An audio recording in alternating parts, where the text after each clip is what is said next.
And there were already four other candidates in the Democratic primary who had announced, that their candidacy. And I had lunch or coffee with all of them and talked, about what they wanted to do and what the issues were and so on. I wound up feeling that I was actually a better candidate and probably a better member of Congress than them.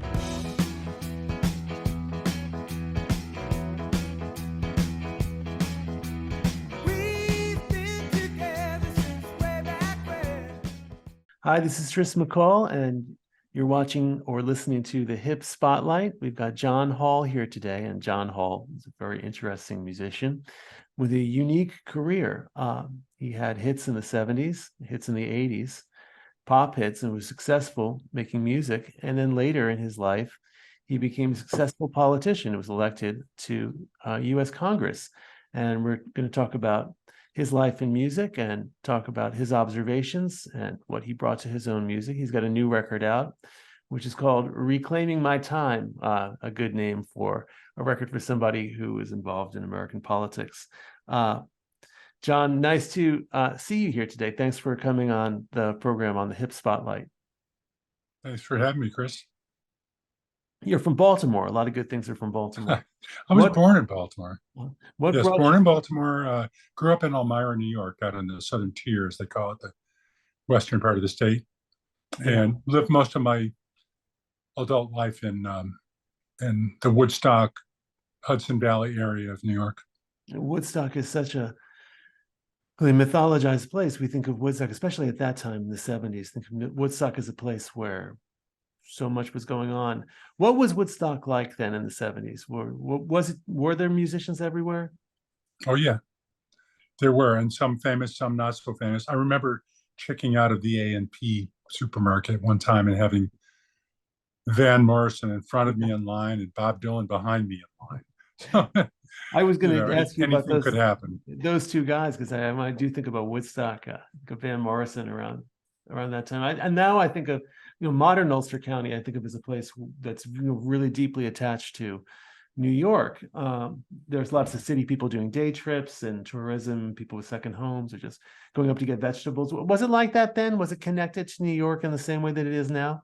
It was connected to IBM in Kingston, New York, and then IBM closed that factory and moved the jobs. I knew some of the people who worked for IBM, and they were told that their jobs were moving to Austin, Texas, I believe it was, where they would train the people who would replace them in Mexico at the plant IBM was building down there. So, it's in flux. It's always been in flux, but it was an opera colony before it was a music colony, and a big arts colony. The Hudson Valley Painters School of Painting was there, and so it's been artsy all along. And I just happened to be there at a particularly good time. I was working with John Simon, who produced music from Big Pink, the band album, and Janis Joplin's Big Brother and the Holding Company record. And he recommended me for Taj Mahal's band, and I got to be in that band with John Simon and record a double live album in the middle of 3 months of touring with Taj. But Todd Rundgren was there, Jeff and Maria Meldar were both there, and just Robbie Dupree, a longtime friend, is still there, and it was a very fertile place to be writing and collaborating, and the more you listen to great music, the more it wants to come out of you also. Was it as politicized then as we think about Woodstock? Were there activist musicians a lot in Woodstock at the time, environmentalists in particular? Yes, I think it's always the Joni Mitchell's song Woodstock. She wasn't at Woodstock, the festival, but we got to get ourselves back to the garden. It's it's always been an environmental, to me anyway. It always seemed like an environmental idealism as much as it was interpersonal or peace, love, and harmony. Yeah. Though you were there and rooted in that scene, the band name suggested that your that your mind was in Louisiana, perhaps you were thinking about influences from outside of upstate New York. We were. What made had you been to New Orleans? Was it a place that, or was it just a place that the mystique of it, the same way I that had we not been there, but I Woodstock, yeah. listened to Alan Toussaint and Neville Uh-huh. Brothers, the Yeah. Meters, a lot of great music coming out of New Orleans, and Fats Domino, of course. And I just, and the other guys in the band also wanted to play with that kind of feel. Yeah, it was a And very funky band. Something like, I think of a song like Reach. That's a very, funky song. And then there's a gospel section in that song. Heavy African American music in general influence on that record. And was that what you were listening to at the time, where you were kind of steering the group? we were all listening to R&B as well as rock and roll and folk music and whatever we liked. And was it Count Basie who said there's only two kinds of music, good and bad? Yes. It's not, you can't go, I'm only going to listen to country or whatever, because there's good and bad of that too. Yeah.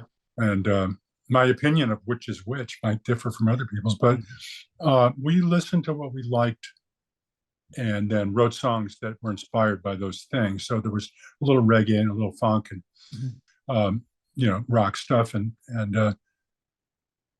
acoustic things like Dance With Me wound up being the first really big hit that we were known for worldwide or nationally even. But when we got on the road supporting it, we were playing mostly kind of funky R&B influenced things, so the audience was a little whiplashed about who exactly we were.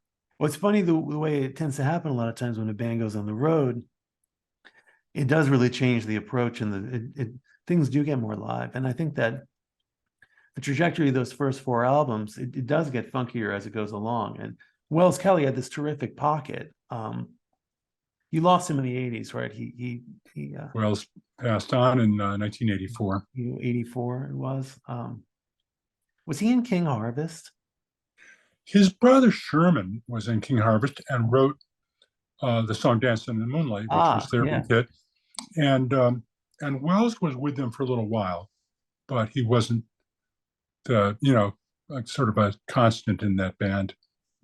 Jerry Marotta was involved in New Orleans. Was he in the group when you were in the group? Yes, he was. We made the Waking and Dreaming album with Jerry. He played drums. So he was the fifth. We were a quartet up until then, and then we added Jerry. So, because Wells Kelly wanted to play keyboard. He said, excellent. His mother was a concert pianist, and he played great piano and organ. And, he got bored playing the drums, although he was a fantastic drummer. So we got Jerry Marotta for that album and that tour because we wanted to give Wells the freedom to play some organ and piano. And later in your career, you had Steve Gadd play with you, and that on my solo record. Yes, on solo records. I mean, those are Jerry Marotta and Steve Gadd. I think of our drummers who are just amazing working with singer-songwriters because they're very good at storytelling music. Did you pick those guys? Did you pick those guys, or were you just lucky enough to have them? Yeah, I did. Yeah.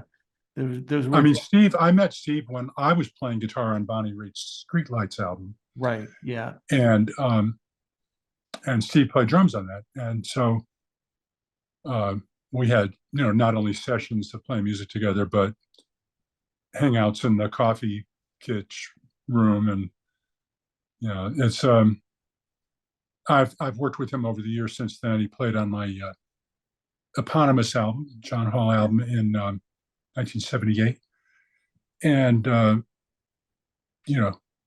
I've seen him a number of times since then. He's been playing with James Taylor a lot for years now, and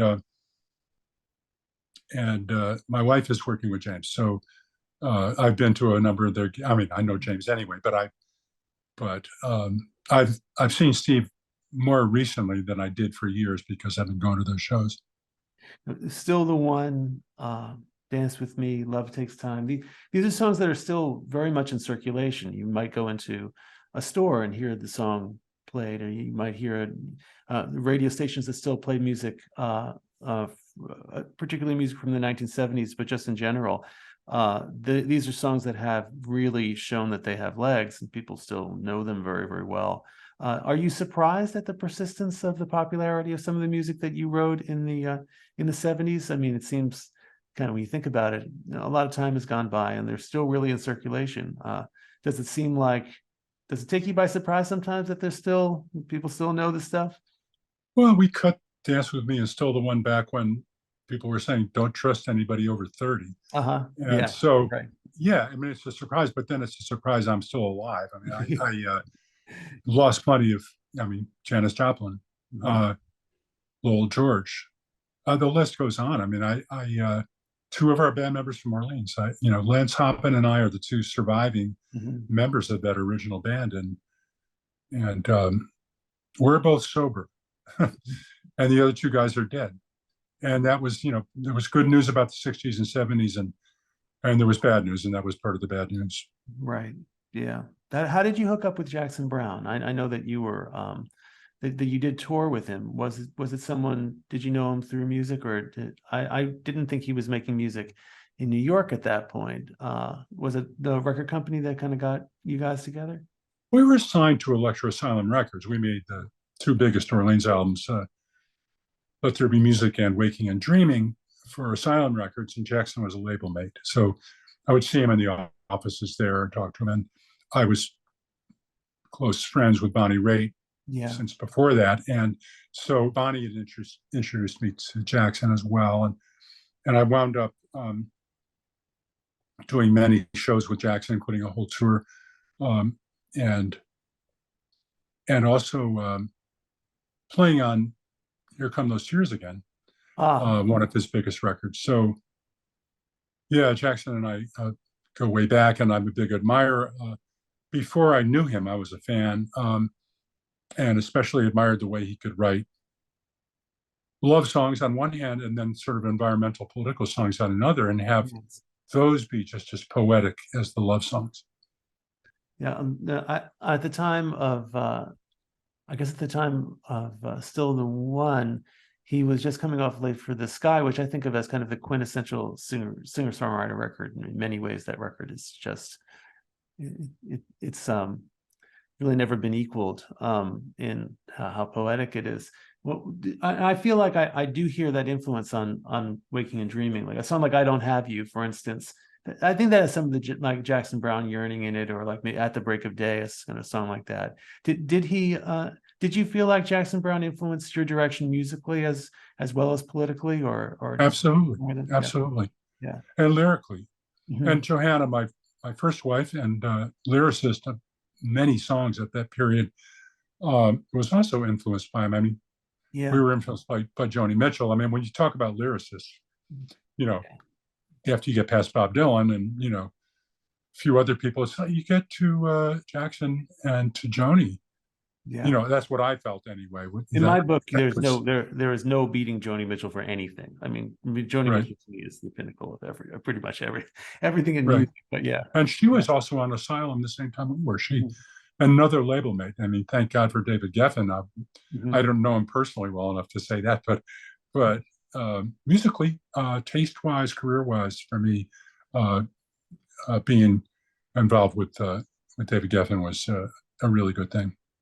For those who weren't there, can you describe what the Orleans stage show was like? How flashy did you get? I mean, was it for the time? Did you use a lot of lights or effects, or was it pretty much We straightforward? were pretty much we're here in our jeans playing our guitars for you. Hmm. And I remember on the Jackson Browne tour, we had our managers Cavallo and Ruffalo had hired a guy to do a set design for us, Uh-huh. and we had these. That was when Jerry and Wells were both playing drums. There were two drum risers in the back, and in between them, a percussion riser. Hmm. And the drum risers had these frames with kind of curtains hanging behind them. There were, beige, gold, something. Yeah. And Wells called them the towel racks. And we're just, Yeah. we weren't down for the sets at that point. We had, I think, a good lighting designer and a good sound mixer, but it was all focused on who's playing the solo now. Yes. The lights are going to go to the guy you want to Right. be listening to, or the guy whose attention musically uh, should be front and center. So yeah, we on the same roster with Cavall and Ruffalo, our managers were Earth, Wind, and Fire, who were the Yes. king of sets and production. Yeah, I mean, that was a big stage show. Yeah. Right. We never went for that. I don't think we could afford it. They were pretty huge and had a budget that was bigger than ours to work with. I do have to ask about the album cover because on the Let There Be Music album cover, like you all had clothes on, and then for the next album cover, it was definitely you were all, famously your shirts were off, and it was definitely directed. Someone must have. Whose idea was that? Was that your idea? It was the photographer's idea. We were in his studio and he's shooting for 2 hours, shooting pictures of us. And he put a piece of tape on the floor and said, "I want you all standing on this." It was like, I don't know, 4 feet, maybe 5 feet. But that way we all had to kind of lean against each other and, arms around each other or whatever. I mean, it was hard to get out of contact with the other guys all standing on this piece of tape. And he shot 2 hours or an hour and 58 minutes and said, "I've got 2 frames left. Why don't you all take your shirts off?"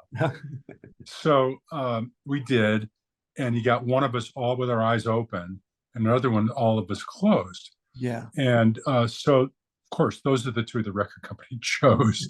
And because the album title was Waking and Dreaming, their art director at Asylum Records, took my head from the eyes closed shot and put it on top of the eyes open shot for the other guys. So if you look at the front, their eyes are open and my eyes are closed, and the back it's reversed. Get it? Waking and Dreaming. And but people call it the naked album cover. It's been chosen by a number of publications as the worst of all time. I would say I think it's actually a pretty cool cover. Like it's cool. Yeah.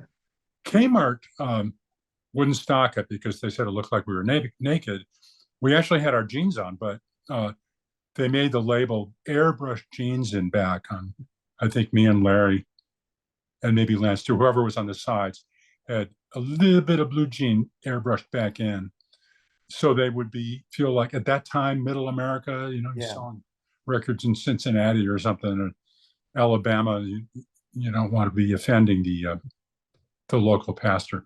1975, 1976, though, I think of a time where, maybe people were a little freer about that. Maybe that's completely wrong, but they might have been, but our label didn't want to find out. When you went solo and you did the Night album, what were you trying to achieve that you didn't feel like you could achieve with Orleans? And I know you did all the writing on that record with Joanna. Right. What were there things that you were looking to express on the solo record that you felt in the band context was tough to do? Well, there were some things that were, for me, a little bit more experimental that at that point the band was looking for, and the label was for Orleans were looking for things that followed in the footsteps of Dance With Me and Still the One. And, there were songs like Voyagers on that John Hall album with Night on it. It's just kind of exploring things that I thought could be hard to explore with Orleans. And plus there was, the other guys in Orleans started to write songs, and we had so many songs that Johanna and I were writing that we just, wasn't going to be room for them all to get out unless I made a solo record. Yeah. Yeah. How did the Musicians United for Safe Energy come about? Was there a specific event that you were responding to, or was it just the fear that was attending to 3 Mile Island at that point? Because I know 3 Mile Island disaster inspired so much writing from many people, not just musicians, but word writers and people who write scripts as well. But I got the sense that there was something specific that you were responding to. The New York State Power Authority announced they were going to build a nuclear plant 6 miles from where Johanna and I were living with our 6-month-old daughter, and a next door neighbor who was a Vietnam vet, wounded warrior guy, who came over to our house one time with a stack of papers and said, "Do you know about this nuclear plant?" And I said, "No." And he said, "Read this." And I read it, and I wound up going to these hearings with him. Jan Astwood was his name. He was a unique guy. They told him he would never walk again because his calves were blown off in Vietnam by a Claymore mine. But he wound up building houses for a living and cutting wood for a living. He made a total recovery, but he had this healthy suspicion of the establishment, and I guess spending a year in a VA hospital wondering why you were fighting in Vietnam, who now has most favored nation trade status with us. Like, why did all those people die? Yeah. And why did I get my calves blown off? Yes. So Jen and I started going to these hearings, and it was obvious that the Power Authority and the Nuclear Regulatory Commission, or the federal government, were going to approve this thing. They said this was when you could smoke in meetings. They would sit with their feet up on the desk and smoking a pipe or a cigar or a cigarette or something, while people were getting up one after another to the microphone during what they call public comment time, and saying how they don't want it near them. They don't want it in their neighborhood. They don't want it in their county, their town. And I went home after one of those sessions and couldn't sleep because I was so upset. I knew that they were already going ahead. They'd already spent $150 million of taxpayer money and ratepayer money to build this thing. And Johanna and our daughter could sleep, but I couldn't sleep. And I had this thing just come into my head, give me the warm power of the sun, give me the steady flow of the waterfall, etc. And I went downstairs and sang that chorus into a tape recorder, into a cassette recorder, and then I could sleep. I went back upstairs and went to sleep. And we finished the song the next day, and it had its premiere at the Seabrook, the site where the Seabrook reactor was being built in New Hampshire, with Pete Seeger and Jackson Browne and me doing it in front of 20,000 protesters with the guard dogs and the helicopters overhead and chain link fences. Had you called them in to get involved in it, or were they? They were already going to the protests, and I think that that Jackson and I were friends already, and Pete Seeger lived in Hudson Valley in Peekskill, New York, and so I wound up there with them. I don't remember all the details, but that was kind of the beginning. And then there was another benefit and another event, and we wound up doing a Karen Silkwood Fund benefit in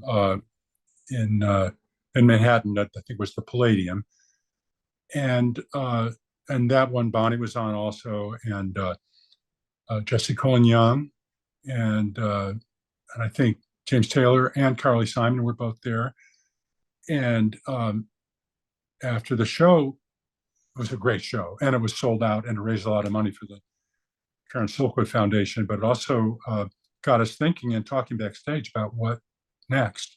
And I said, why don't we call everybody we know and go to Madison Square Garden? And that's kind of what happened. It was, Jackson, Bonnie, Graham, Nash, and I were the four who took the time to organize it and become a nonprofit corporation. And all the other musicians who had been involved that night stayed involved, and we managed to get a bunch of other ones. Every one of us asked other people to join us at the Garden. It wound up being 5 nights at the Garden, and that big rally at Battery Park with 250,000 people. Before that, had you ever really had the urge to do the Phil Oakes thing of a topic, picking up an acoustic guitar and singing against the topic? I mean, Orleans wasn't really that kind of a band, but I mean, I know you had a lot of other projects. Had you been driven at any point to do, for lack of a better descriptor, protest music? Yeah. On that very first Orleans record, there was a song called "It All Comes Back." The first track on the record, and the last verse says, "There's a man in a White House selling everyone a used car, and he plays with his profits and dreams that he's a football star. But the dreams rain down fire on the little plastic men. And if you think it doesn't hurt you, you had better think again." It all comes back again. It's just, that was Richard Nixon, the man in the White House. That was my neighbor, Jan Astwood, the little plastic man that had fire rained on him. This was, and it was really inspired by Pete Seeger, who my grandmother played for me in her house in Providence, Rhode Island, when I was 5. She played a couple of records for me. One was that, and the other was Chet Atkins. and so that they both were huge influences. But the whole thing about writing topically started with my listening to Pete. Mm-hmm. Do you? I imagine you given the song on Reclaiming My Time as well, that you're a believer in the efficacy of songs about topics that you do believe that a song can be a genuine intervention in a political debate. Do you still believe that strongly, that a song can change minds? Yeah, I do. Yep. World on Fire from Reclaiming My Time is one of those things that, when we started writing it, was the fires in Australia that were happening. The craziest, 3 years ago, something like that. And then when we finished it, California had burst into flames in the Northwest. Yeah. And there was horrible, wildfires out there. And it's been bad since then. Every summer, every fire season, it seems to get worse. And so, climate is if I had to pick one thing to say that I think is important for me to work on now, and that I hope everybody else is aware of and works on that either themselves with how they live, or in terms of musicians or performers or artists or politicians, or how people vote. I think climate is really important. And, I have a 9-year-old granddaughter, and she, I hope, will have a world that's okay to live in, and that her children, if she has children, will be able to live on this planet as well. And I don't want them saying, "Granddad didn't do anything." Yeah, right. So that's a continuation of the same urge. There were no nukes concerts all over all over the place, and which is something that I knew about I knew at the time because it made the news about the big one, but there were ones all over the place. And was that the moment that you felt that a political career might be viable for you, that it might be interested in? No, I wasn't thinking that way yet. Although people started asking me, "Hey, you should run for office. Why don't you do this?" And I was like, I had a family, I had a career, I had my work, and I didn't really want to. I mean, it's a big sacrifice to run for office, and then to be elected is really a big sacrifice in terms of privacy, in terms of your time, in terms of any kind of a normal life. And I ran first for county legislature in 1989 to stop Ulster County, New York, from putting in a giant incinerator and landfill, a super dump, as we called it, a mega dump. And I and a bunch of other of my neighbors in Saugerties, New York, just east of Woodstock, started this group called Saugerties Concerned Citizens. And we managed to get a zoning law passed for the first time in that town, and to stop this dump from happening. In the process, people went, "You should really run for Congress." And the guy that I wound up running against had voted for $5 million to the consultant who recommended this site in our town, in the town of Saugerties, that was going to get, I think it was 200,000 tons of garbage a year, and have incinerators that were 315 feet tall, 2 smokestacks that tall, by far the tallest structures in the county, with dioxin coming out of them, and we'd be breathing that. And I would have had to drive my daughter to school every day going past it. I just didn't want it as a neighbor. And there were enough other people in the town that we stopped it. Did you think I actually wrote a song about that. I wrote a song that nobody's heard. It's not available, but it's called the Saugerties song. And it's, "Will Saugerties grow gracefully? 10 years from now, will it still be friendly Saugerties?" So when you come to town, the billboards used to say, "Welcome to friendly Saugerties." And I was thinking, welcome to polluted, junky Saugerties with air with dioxin in it? I don't think so. And people in the town didn't think so either. So we wound up being able to do that. And the process, I did run for county legislature and served one term, a 2-year term there. And then I went back to full-time music and private life. And then a few years later, when my daughter was a senior in high school, going into her senior year, and her freshman, sophomore, and junior year had been on an austerity budget because the voters kept rejecting budgets because the property tax increases were too great. And I ran for school board. And my idea was that at least her senior year will be fully funded. And I was there for 4 years. I got reelected as president of the board. And every year I was there, we passed a budget, and we had new computers, new musical instruments if they were needed, new tennis balls for the tennis team, new sports uniforms. I mean, the kind of things, advanced placement courses. When you're on austerity, those things go by the boards, and right. And but I wound up dealing with the most grassroots kind of politics. And fortunately, at that time, and still, I believe to this day, in New York, you don't run for school board as a member of a party, you run as an individual. So when you're actually elected and you're on the board, you got 9 members, and you might make an alliance of 5 people one way to get, more snow plows, plow the schools out, elementaries and high school, or you might, hire more teachers or something. But on another issue, you might have be with a different group of 5 people, voting for new computers or for advanced placement German or whatever the issue is. And so it's pure democracy without being fouled with the, I'm a Democrat, you're a Republican thing. And I think it's unfortunate here in Nashville now that the state just voted to have all school board elections be partisan. Interesting. And I think that degrades the bipartisan compromise that can happen. When you were thinking about something like the dump that was going to move in, was it something that you felt? Did you think Ulster County was not the right place for these facilities, or did you think that the facilities, maybe the nuclear power facilities as well, just shouldn't exist at all? Because there's kind of a difference between feeling like this is not the right spot for it, but it needs to go somewhere, or just feeling like this really shouldn't go anywhere. 2 different ways of thinking about. Yeah. Well, there were a couple of reasons. I was involved also with writing the first recycling bill in the county. And there are a lot of ways to look at solid waste, household waste. One is that it should be separated so that you can recycle what things are being recycled. And 2, that household hazardous waste is taken out and disposed of in an environmentally sound way.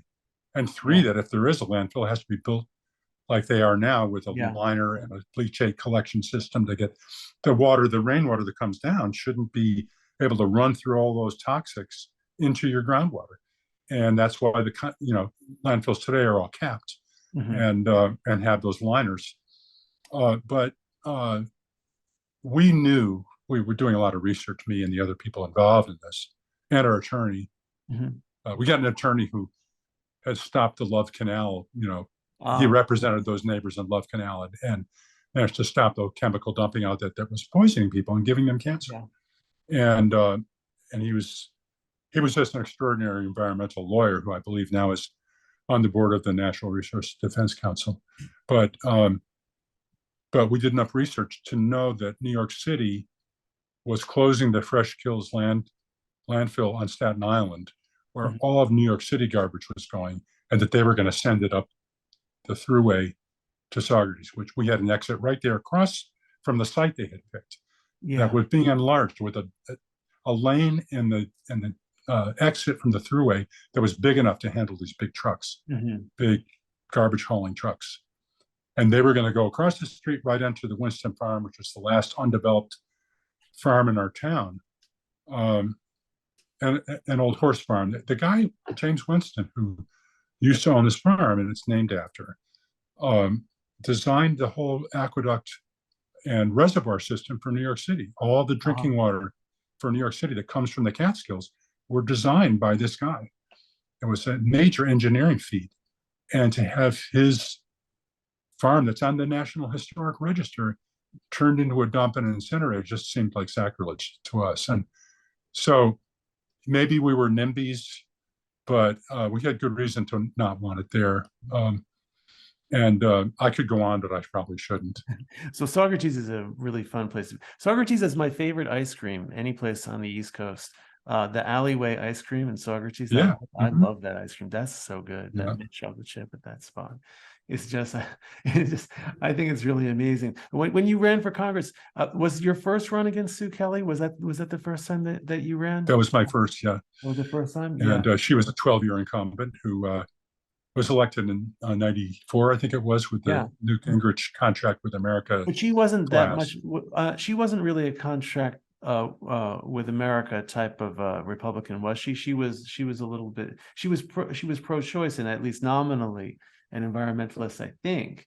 Well, she voted for the Iraq War, and she voted for drilling in the Alaska Wildlife Preserve for oil. Yeah. So those two things were enough to make me want to run against her. And I started out to help somebody else. I just wanted to find out, because I had moved from the Woodstock area, Saugerties, across to Dutchess County, the town of Dover Plains. And one of the first things I did was check to see who my new congressperson was. And it was Sue Kelly. And the more I learned about her, the more I thought that I wanted somebody else. Yeah. And there were already 4 other candidates in the Democratic primary who had announced, that their candidacy. And I had lunch or coffee with all of them and talked, about what they wanted to do and what the issues were and so on. I wound up feeling that I was actually a better candidate and probably a better member of Congress than them. So, DCCC, the Democratic Congressional Campaign Committee, had already chosen somebody that they wanted and were helping her, training her, funding her, and so on. And I wound up, talking to them about that and beating her in the primary and the other candidates as well. But, it was a little bit of a battle to get through the primary. But at that point, I got enough publicity from that I could run a competitive race against Sue Kelly. And I wound up squeaking by, a 1.5 points, I think. How much do you think that just being a musician, having people know about your music or the commitment that you'd made to music in the past, was that helpful to you when you were running? Did you think that people were like, oh, this is a guy whose songs I know? Right. Yeah. You do think that helped? Yeah. It was helpful. And I had name recognition that most of the candidates didn't have. And I also think I never want to compare myself to Donald Trump if I can help it. But I had this well, he's got a really good private life and he's got a really good job and he's making money. I think I like this guy because he's willing to put that on hold so he can get elected and serve. And I'm sure that was some of that with Donald Trump's campaign. So at least at first, and then I think at first maybe people kind of changed their tune. When he opened his mouth and said some things that have showed up repeatedly in the media, since right away, and since then turned out he wasn't, maybe as popular as he seemed at first, but he was popular enough to get elected and almost reelected. But it was the other thing that was good about being a musician and a candidate was that I was used to being heckled.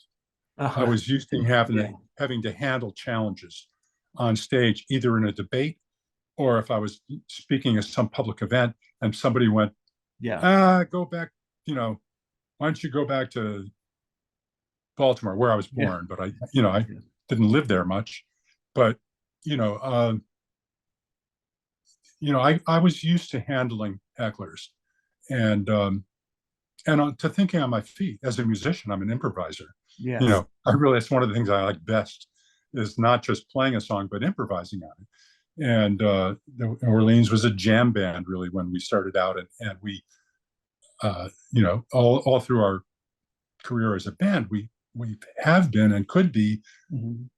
But for me, politically, being able to think on my feet was really important. I really got that from my musical work.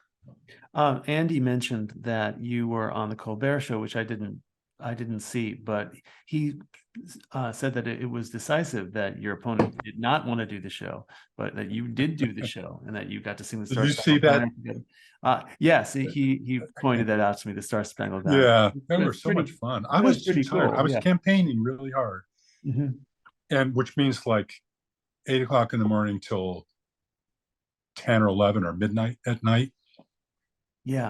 different events. Having at that point I had a campaign staff, and somebody was driving me around, and I always had to be dressed to look like a congressman, and I always had to have the talking points and know the names of the people I was going to see at the next event, at the next stop, and it was like your brain's on, on high the whole time, and it's a so I little was like being really on tired. tour, right? It's kind of like It's touring. like being on tour, Yeah. but it's, if anything, more intense. I would say that the demands of campaigning, and then especially if you get elected, of serving, are more intense. They're harder work than anything I did, and I've been on tours that were pretty hard, and I've written 22 songs in 2 weeks for an off-Broadway show, and I've done stuff that took work.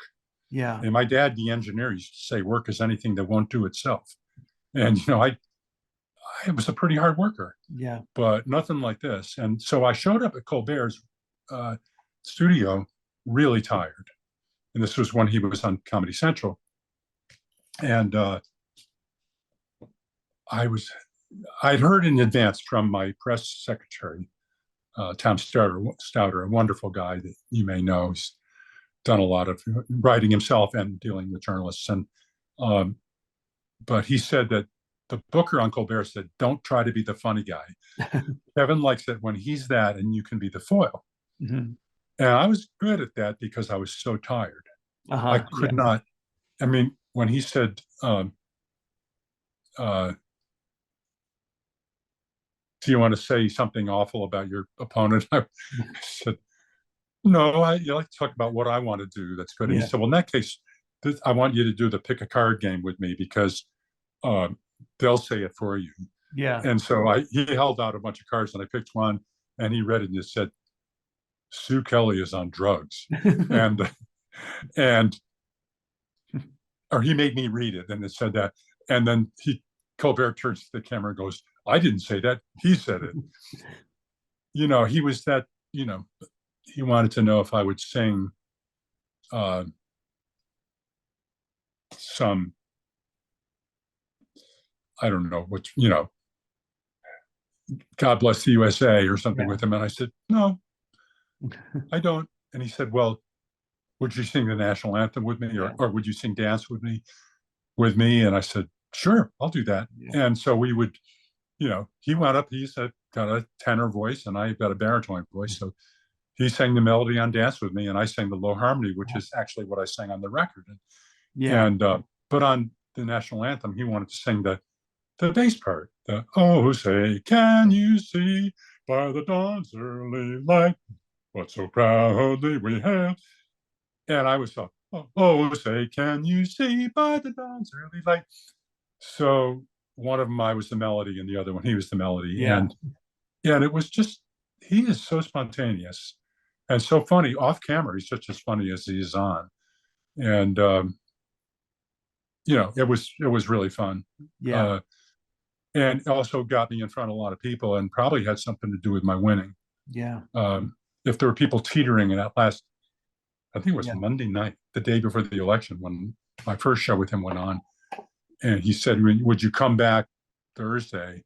Or maybe it was Friday before the election. He said, "After the election, if you win, will you come back?" So I came back, I think it was Thursday after the election, and did that second episode with him. Yeah, that kind of thing is, especially if it comes right before the election, it's fresh in people's minds. When I've talked to people who've been to Washington, who've been elected and have gone there, even gone as lobbyists, they frequently talk about the frustration of getting anything done. You were given really good committee assignments. You were actually sit on the committees that I would, if people were crazy enough to send me to Congress, that I would want to sit on. I mean, you did transportation and climate. Did you feel that frustration of running up against trouble, or that it was that people were refusing to work together? Well, we passed some things and didn't succeed in passing others. I was also on the Veterans Affairs Committee, and Speaker at the time, Nancy Pelosi, appointed me chairman of the Subcommittee on Veterans Disabilities. And that's probably the most important thing I did legislatively while I was there. I voted for the Affordable Care Act, and I voted for, the Waxman-Markey climate bill that unfortunately never passed the Senate or got to the president's desk. But I did this bill to help speed up the claims processing for veterans from Iraq and Afghanistan, which this was 2006, 7, 8, and was getting implemented in 2009. And at that time, we did have veterans coming back from Iraq and from Afghanistan with terrible wounds, with traumatic head injuries or with limbs blown off. And they were sent back here to this country and faced a backlog of a year on average for their claims for disability assistance to be paid. And at the same time, no wonder there was an epidemic of homelessness, suicide, divorce, and bankruptcy among our veterans. And one of the primary reasons was not just they were depressed from being wounded, because how are you supposed to keep a family together? How are you supposed to keep your home? How are you supposed to, live without any money coming in? And so we managed to get this bill passed, the Veterans Claims Modernization Act of 2008, passed unanimously in both the Senate and the House, and was signed into law by George W. Bush, who called it good government. And you could have blown me over with a feather because I kind of ran against George W. Right. Yeah. But on this, everybody in the Congress was ready to sign on to this and did, in both Senate and House. So that's the thing I'm most proud of that I did there.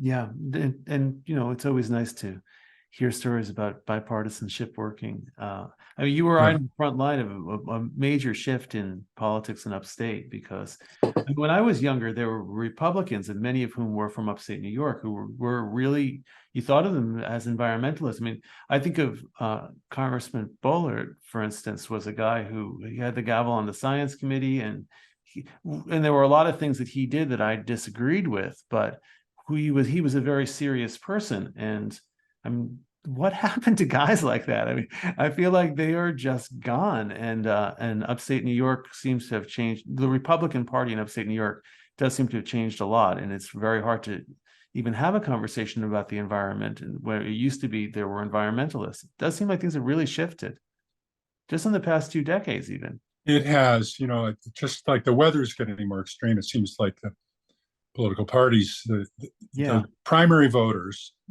have always been the most dedicated people in the Republican or Democratic Party, but they've gotten to be so far left or so far right that it's hard to get a centrist nominated. And I was endorsed by the Progressive Party and by by a lot of progressive groups, but I was, to some people, I was a centrist. My friend Maurice Henchy, who was my congressman, and I lived in the Woodstock area and in Saugerties, Maurice voted against the bailout of the banks and the auto manufacturers, and I voted for it. And some people thought I was a sellout because I voted to bail them out. Maurice, and I had a conversation about it once, and I said, why did you vote no on bailing these institutions out? And he said, because if we do that, there'll be no money for healthcare. Right. Yeah. And he said, why did you vote for it? And I said, because I didn't get elected to watch a train wreck. And I heard from every economist across the whole spectrum that, we could let the bankers go to hell in a handbasket, but everybody else is going with them. Every credit card won't work. Everybody's bank account will be closed. You won't be able to, to move your own money around or use it. And the whole economy is going to be crashed if we don't do this. Did you find so that makes me maybe more of a centrist than Maurice, but we were both right in our beliefs. Did you find that those conversations between Congress people that they happened more frequently? Because I got this, coming to consciousness of politics in the 80s, there was a sense that people were playing softball together, or even sometimes even living together, and that there were conversations, they were consequential conversations happening between Congress people. But that seems to be less the case now than there used to be, and it almost seems like it coincided with the time that you were there, that people were kind of falling out of love with each other, or being less likely to talk to each other. Because it seems kind of nice just to hear that you sat down and you disagreed with things on a pretty big issue, but you were with a member of my own party who was a friend. Yeah, right. Essentially was my used to be my representative, and I was friends with Yeah. him and his family. You know, I know his daughter, who's now a New York State senator, since she was a baby. Right. Yeah. So, you can have discussions like that with a friend who you disagree with on something maybe more easily than you do with somebody across the aisle. But yeah, those discussions were happening then, and I think they still are. Maybe just not as much, or you don't hear about them as much because you can get primaried if you're a Republican if somebody says you're hanging out with the Democrats. Yeah. You know, or collaborating with them. And if you're a Democrat, the same thing is true. You can get a primary opponent um, who who may win because they think you're too moderate and they come across as more lefty or just too and nice. I sometimes I feel like you get primaried because you're the perception that you're a nice person, which is right. crazy because I would like to think that the people who are in charge are have kind hearts. The other complaint that you always get is that when you're in politics, you need to be raising money constantly, and you've got so many rainmaking responsibilities that there's no time to be a legislator. Did you find that to be true? That you had to be? I did, and it's kind of a parallel between what you're saying and the camaraderie in Congress, or the anger or lack thereof. And by the time I was in my last term, it was starting to get angry enough that Barack Obama's first State of the Union in 2009, after he was inaugurated, I was there when Congressman Joe Wilson of South Carolina stood up and yelled, "You lie!" Yes, And he raised $500,000 on online that night. Uh-huh. And because he was angry and stood up and shook a fist at the president of the United States. I was brought up to be respectful. My parents, they voted for Eisenhower, and then they voted for John Kennedy, and they were, pretty centrist. They wound up being more democratic, but there was respect. And when I met George W. Bush, I said, "Mr.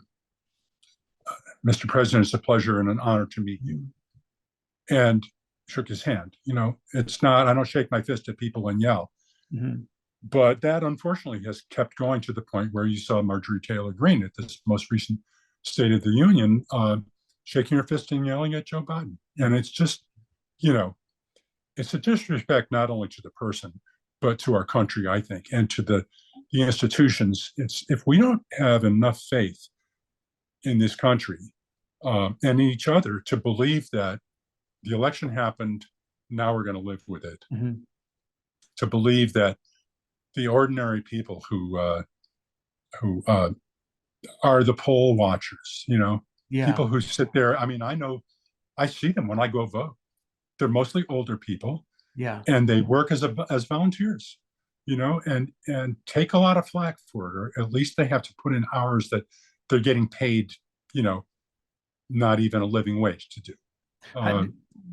How frequently when you were there did you miss rocking? Did you when you're doing political work, and especially when it seems like things are getting aggressive, do you ever just want to pick up a guitar and get on the road? Yes. Yeah. Feel like yes. Jackson Brown told me when I first got elected, he said, "Make sure there's a guitar in your office." Yeah. and I had one, and it did help. Yeah, that seems like it would be good advice for anybody in office. Just blow off some of the steam. Right. Or if you're a photographer, if you're a painter, whatever your outlet is, your creative outlet, to make sure you keep doing it. Jackson Brown sang on "Standing in the Breach," which is a great album where he continued doing his writing about American politics. With 2014, so you try hard to believe when you cast your vote it counts, but elections are won with money in ever larger amounts. Take the money out of politics, and maybe we might see the country turn back into something like democracy. Do you? It's about Citizens United, definitely. Do you agree with that? And if so, totally. Anything yes. that could be? Yes. My last campaign, the first campaign when I was running in 2006, I asked, like, well, how much money do you have to raise? And I heard people say $1 million, and I was like, I never raised that much. I mean, I did with Jackson and Bonnie and James and all these other Bruce Springsteen stuff. For No Nukes, we raised over $1 million. I've never dreamed of raising that much money myself, but I managed to do it in that first campaign thanks to my musician friends. And the next one I raised $1.5 million. And the third campaign, the 2010 campaign, I'd raised $3 million. Uh-huh. But Citizens United court decision by the Supreme Court was handed down in 2010. And that October, I got $5 million of outside PAC money, super PAC money, dumped into negative advertising against me in the last 2 weeks of the campaign by Karl Rove Super PAC, Glenn Beck's Super PAC, and the U.S. Chamber of Commerce Super PAC. I couldn't compete with it. It was negative ads, with a spooky black and white picture of me, and the voiceover saying, "John Hall voted for a government takeover of your health care. Defeat John Hall." And it just was, and the words on the screen, the Affordable Care Act, what they were calling Obamacare, was not a government takeover of healthcare. It was a regulation of insurance, of the insurance industry. So you couldn't be kicked off your insurance policy when you got sick, or so there weren't like these lifetime caps on what you could get paid. I mean, pre-existing conditions are now covered because of that law, and they weren't before that. I mean, it's just the rates for health insurance were going up by 50% a year before we passed that law. And so it was totally false. The advertising, the black and white negative ads were totally false, but there were $5 million of them. I totally believe that Citizens United, I'm not saying I did everything right. I'm sure I made mistakes as a congressman. I know actually of a couple that I made, but most of them, I did my best. I did my personal best at the time, and I certainly worked hard enough. And my staff and I were able to help a lot of people in the district through constituent services as well as legislation. But you can't compete when somebody else is throwing millions of dollars from unnamed sources, even from corporations or PACs that have foreign donors or foreign stock owners in the case of corporations. That should not be true. A corporation that has foreign investors holding stock in it should not be able to advertise against or for any candidate in the United States election. And until we overturn Citizens United, that is still happening. It's when those skills that you cultivate being a performer, about what you said about heckling, probably really come in handy when you're watching your own television. You're seeing your face in black and white. You got to think about, like, you probably lean hard on some of the experience of playing a rough crowd. It probably feels like the roughest crowd that you've ever played, though, because you can't really fight back or sing a song at that moment. Well, that time it felt like the roughest crowd. The first time I saw a black and white ugly picture of me was actually in 2006. Sue Kelly ran an internet ad the last weekend before the election. I'm confusing the important things, commercials and election. But she ran a commercial that had a picture with no face, but a picture of a guy with a needle going in his arm on a chair with a kid crawling around the chair. Oh, boy. And the voiceover said, "John Hall says he got sober, or he got straight when his daughter was 4. Oh, my God. Is this the man you want representing you in Congress?" And, we were running pretty close. I knew I was going to give her a run for the money, but I was so upset at that I thought, I got to sue. I have to stop this ad from running. Quick, right now, I need to stop. And I called Joe Trippi, who was a political consultant who had been Howard Dean's campaign manager up until the Iowa Scream, which some people might remember. But I called Trippi up and I told him that I'd just seen this ad, and he said, "Sit down, John. Sit down. Take a deep breath. There's new polling I just saw that shows that you're just pulling ahead of her now, and the voters want to know who's with President George W. Bush on the war and who's not. And all you need to do now is don't even mention this ugly attack ad. Just, if you can say one thing, say, I'm against Bush, she's with Bush, and you'll win. The war, And I wound up winning, going ahead. He said if it had been another week, it would have been 2.5 points. So, it's good to have professionals who know what they're doing. Just like I loved working with Chet Plotkin, who produced the biggest selling Orleans records, because he was a guy with the experience and the knowledge to be able to say something to me in a way that I believed it, where I would go, I'll try it your way. And calming down. There's a tendency to, egos are big in both music and politics. Absolutely. And it helps to have somebody who can puncture that and say, you're really better off not doing what you think, but doing what I think in this instance. And so, yeah, Trippy was that for me, just as Plotkin was. How did the experience of being in Congress change the music that you made, or even how you access an audience? Reclaiming My Time has some, pretty straightforward political songs in it, or even allegorical songs like the Dara Williams song, which can be taken on a whole bunch of different levels. Do you feel like the world has changed in a way that ready for message music in a way that it wasn't in the past, or now might be a good moment for it?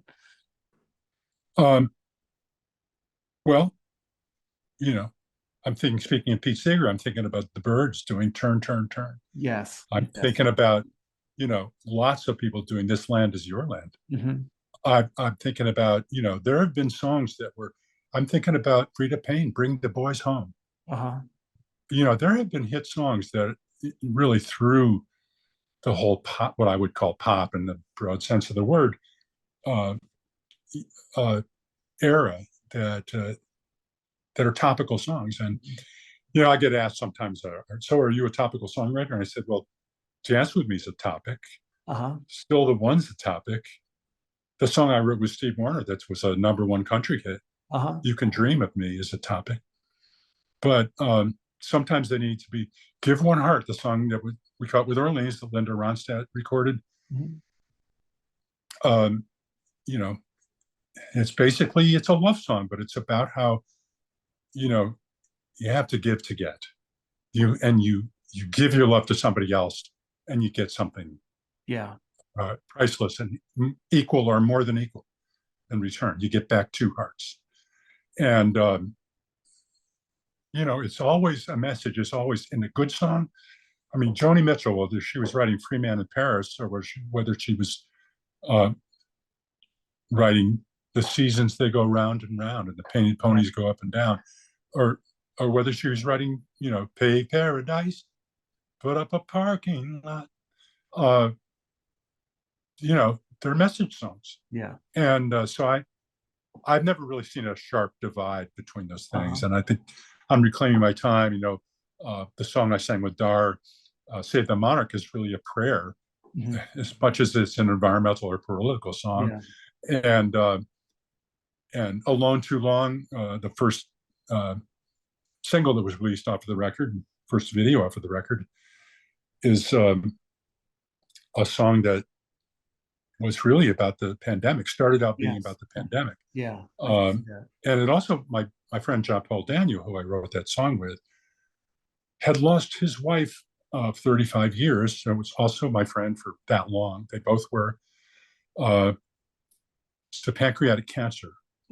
And right before the pandemic hit, and I started coming down and, was hoping to see her and say goodbye, but I came down and she died as I was on my way driving down to Nashville from New York. And, but I was here for the visitation and the funeral and, to hang out with him and help. And we started the night after her funeral, we started writing a song, Mystic Blue, that's on this record. And then, but right after that, we wrote, he was, I think 6 months later, he was recovering enough from his grief that he had asked another friend, like, when's it okay to start thinking about dating? And his other friend said, don't stay alone too long. You might start to like it. And I went, that's a song. That's gotta be a song. But he and I started, and it was too close to home for him. He couldn't finish it lyrically. So I finished it with Tad Richards, a lyricist from Woodstock, who I've worked with over the years. And, that's a topical song. And it also wound up being about the pandemic. Yeah. The last verse that Tad wrote, my friend, you miss the touch of a warm hand, a voice from across the room saying, I understand. All of us were feeling that. Well, unless you were living in a bubble with a family or a significant other. I was living in an apartment by myself at the time. And when I wasn't visiting John Paul. Yeah. So, but these songs the song Welcome Home, last track on the record is I wrote for a Vietnam veteran friend of mine, who Doug Stockwell was his name. He's passed away now, but he had a really bad case of PTSD. And I wrote that song about a lot of people, but in particular about Doug. And, they're all message songs. Yeah. Well, I want to thank you so much for taking the time to talk to us today. I really appreciate it. I feel like it's fascinating to talk to someone who has had the breadth of experience that you've had. And I know Andy always says, keep fighting the good fight. It's definitely something that he's taught me to say and think. Yeah. And well, thanks, Chris. I'm really grateful for this time with you. And I also just wanted to say before people tune out or something that the video for this new song, I Think of You, is a romantic song. It's just it's another love song. Yeah. So don't think if you're going to watch that, you're going to be getting lectured to. No, it is a love song that if you appreciate Orleans or basically, love songs in any era, it's a beautifully performed and sung song, and it has many John Hall characteristics. It's got that quintessential sound, I think, and but it also does sound very modern. And it's part of a very cool record that I think in many ways does remind me of the 2014 Jackson Browne record, in that it's someone who's thought a lot about issues and has a poetic way of thinking about those things, and also has a real good knack for melody. So yeah, absolutely. Yeah. It's not just it's not just a topical song. It's a love song, definitely. Yeah. And I'm on social media if somebody wants to check out John Hall Music, or on johnhallmusic.com is my website, and but I'm reachable through Facebook and Instagram and Twitter and so on. What's your handle on Instagram? John Hall Music. So at John Hall, okay, at John Hall Music, for sure. Well, definitely check that out. And thank you so much. Thank you for taking so much time out to tell so many cool stories. Okay, thanks, Chris. Yeah. Have a good day. Thank you. Bye.